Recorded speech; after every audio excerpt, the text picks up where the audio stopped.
So good morning everybody, welcome for our lesson today. And today we are going to talk about ways of managing slow population growth. So last time we talked about ways of managing, or today we are talking about ways of managing rapid population growth or high population growth. Last time we looked at ways of managing slow population growth. We looked at some of the reasons for slow population growth and rapid population growth. And we say that in any given country like Kenya, the main reason that has contributed to rise or recent increase in the population is improved medical care in the hospitals and the health facilities and so on. So we want to look at how we can manage slow, rapid population growth in the country.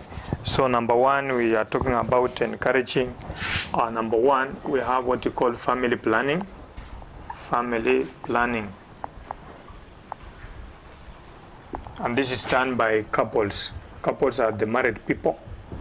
So family planning is one way where you can reduce the number of people or the population rise in any given country.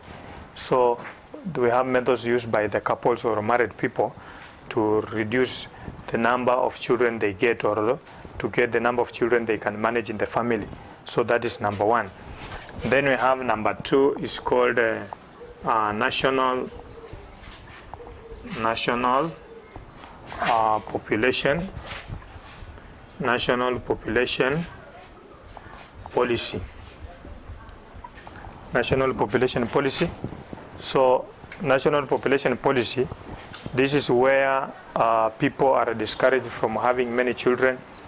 This is what we call national population policy. For example, if you go to other countries, the developed one, they can say maybe if somebody can have only 2 children, then the government can support these children up to the level they can reach in the education and so on. So this is one way of discouraging high rapid population. Then we have also supporting family planning organizations. 3, supporting family planning organizations.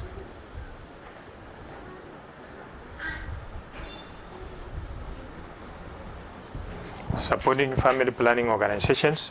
So we have organizations that support the issue of family planning. So it's good also we support them. That's what we're talking about. So that the family planning methods can go on and on also to reduce the number of population or the number of people. And then number 4, we have what we call public awareness. Public awareness. So public awareness is education to the public. We educate them on the importance of having educating. So we educate the public or the people on the importance of having a few number of children that they can manage. So this one also is a very good method where we can gather the people together through barasas and so on, social media.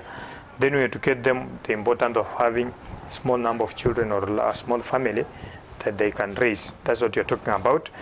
Then also we have number 5, creating employment opportunities. Employment. Yeah. Now that we have a high population, and we see it, one of the major problems is unemployment among the young people. So what can we do? We can establish employment opportunities by building up of industries in rural areas and so on, so that we can create employment for young people. That is what also what we are talking about. And then also we have number 6, we have penalties. Penalties for getting more children. Penalties for getting more children. This is a policy of maybe any given state. So the government can come up with a penalty of those people having more children to be punished in one way or another. So this one also will discourage high population growth. Those are and then also discouraging some cultural number 7, discouraging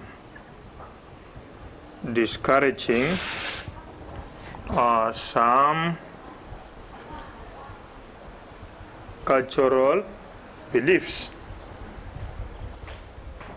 Some of the cultural beliefs include, we have polygamy.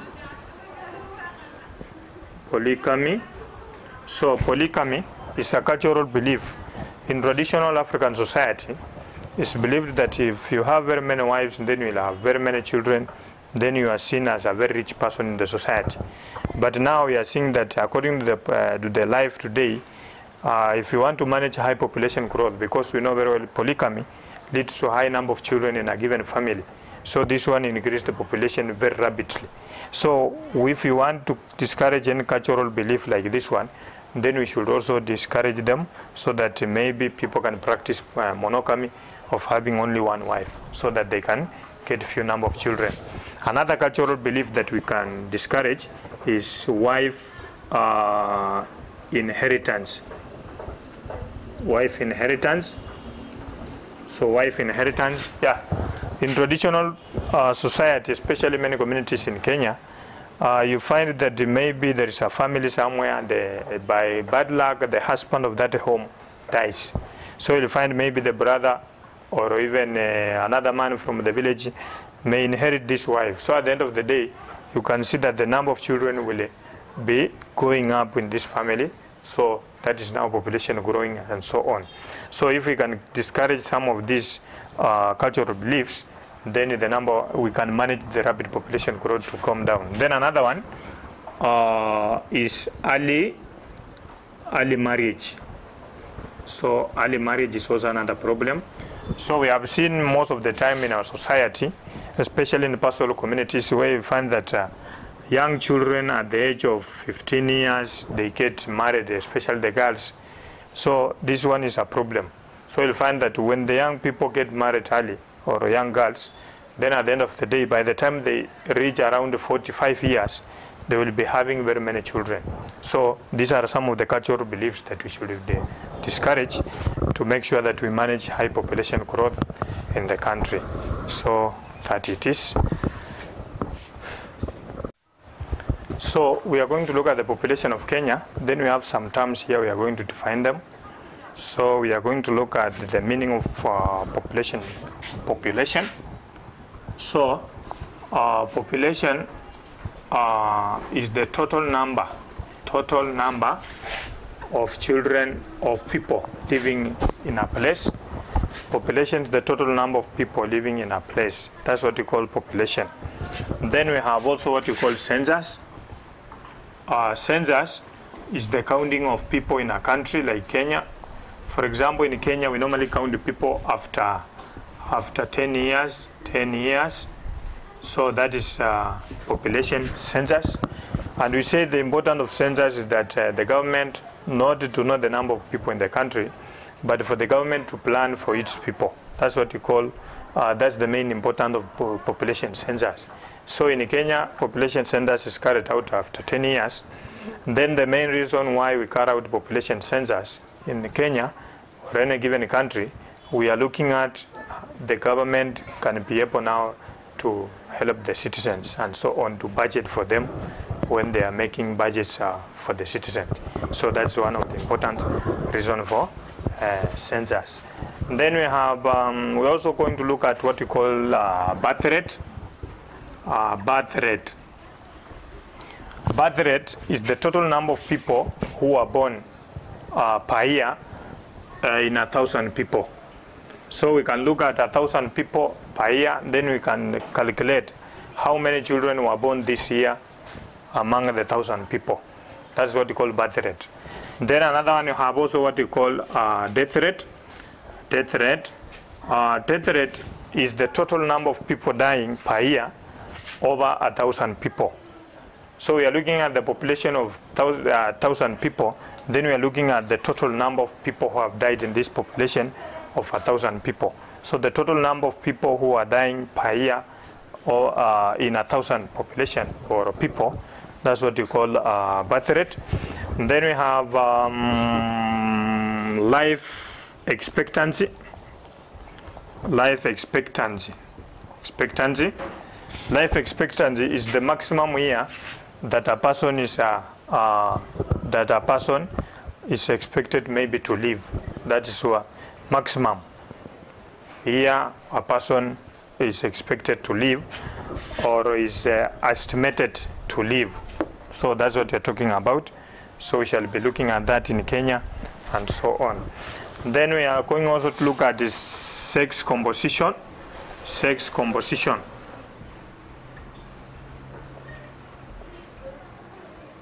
And when you talk about sex, then we are looking at male and female.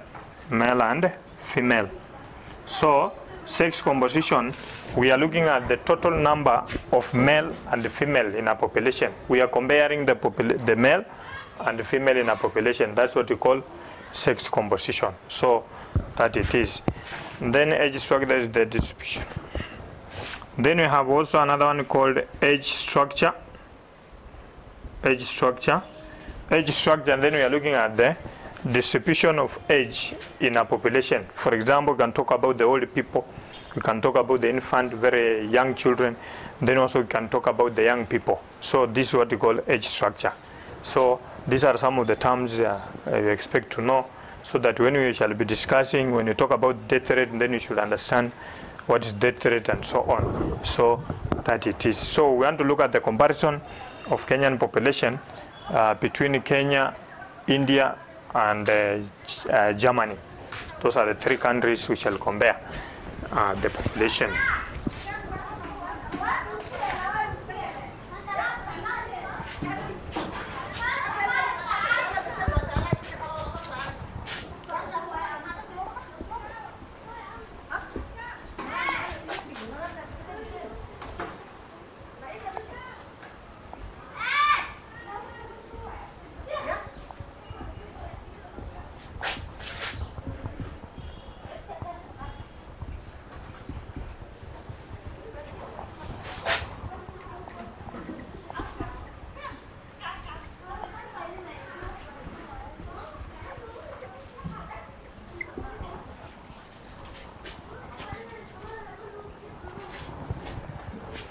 So comparison of the population of Kenya, India, and Germany. So we shall look at the Kenyan population. So we are going to compare, we are going to look at the age structure, the way we have said, life expectancy, death rate, then we have also birth rate, and then also the age structure and so on between Kenya, Germany, and the India population. So we shall start with Kenyan population. So when you look at the Kenyan population, so number one, characteristics. So we are going to look at the characteristics of Kenyan population.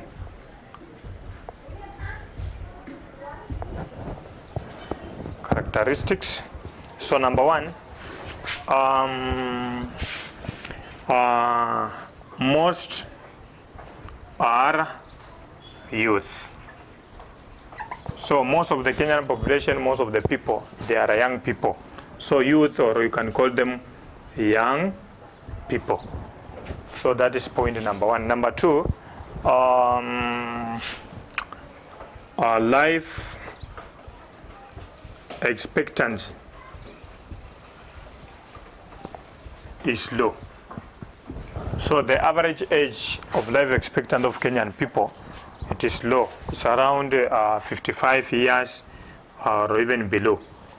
So it means when in Kenyan population, when around 55 years, around 45, 50, then life expectancy of Kenyan people is there because of high cost of living and so on. So that's what you're talking about. Then we have 2, 3, death rate is high.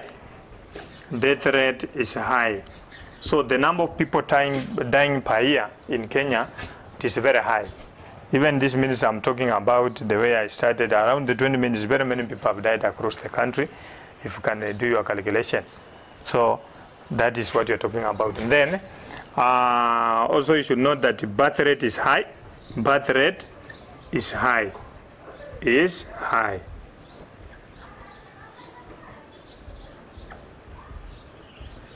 So birth rate is high. So the total number of children being born in the country also is very high. So that's what you're talking about.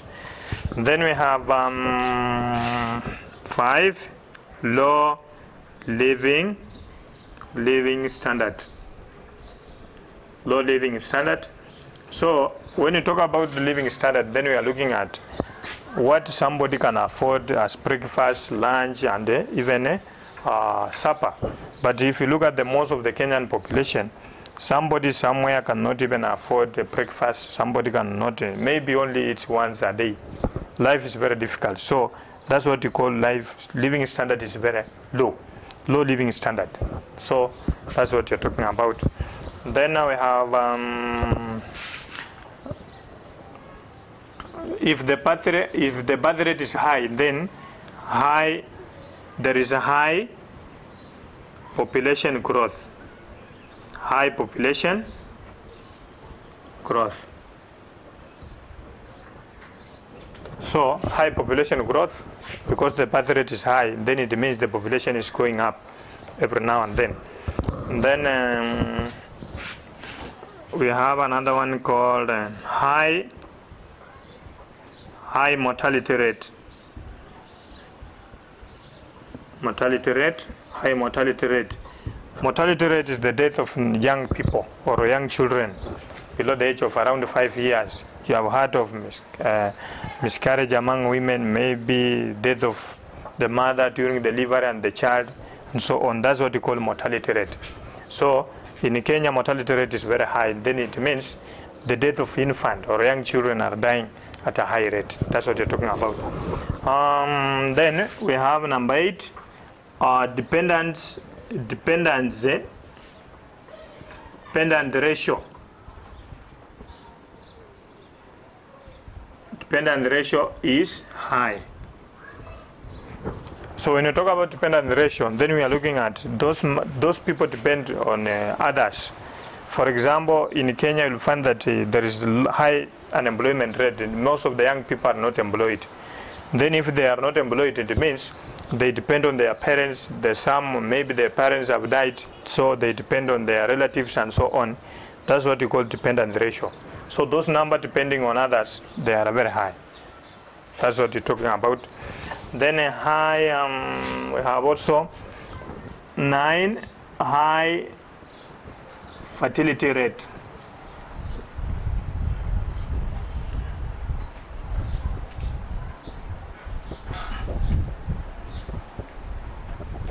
High fertility rate among women.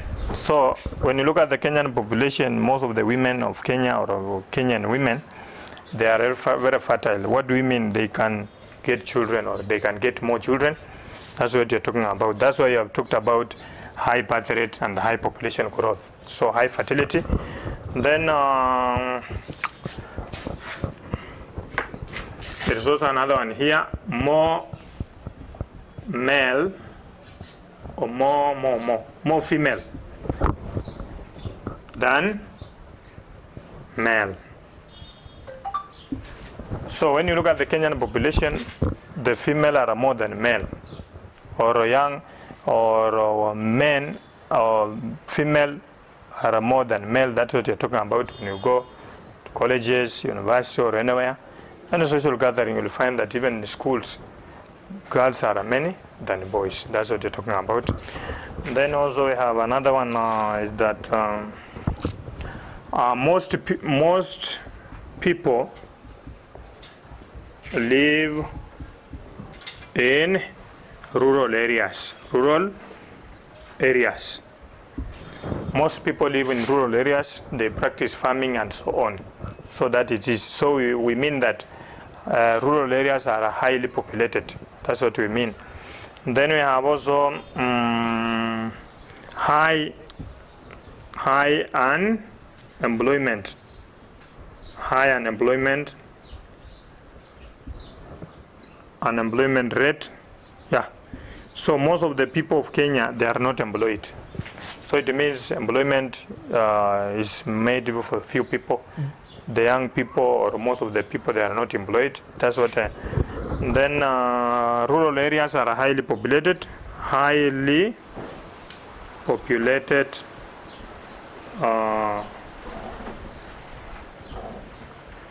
populated rural areas. Then most of the families have large families because of what you have said. Birth rate is high, so there is large families like that. And then the population is unevenly distributed. Unevenly, it means when you go to highland areas or rural areas, there is a high population. When you go to other areas, there is low population and so on. So that's what you're talking about. So I think next time we shall look at the German population and India. Thank you for watching.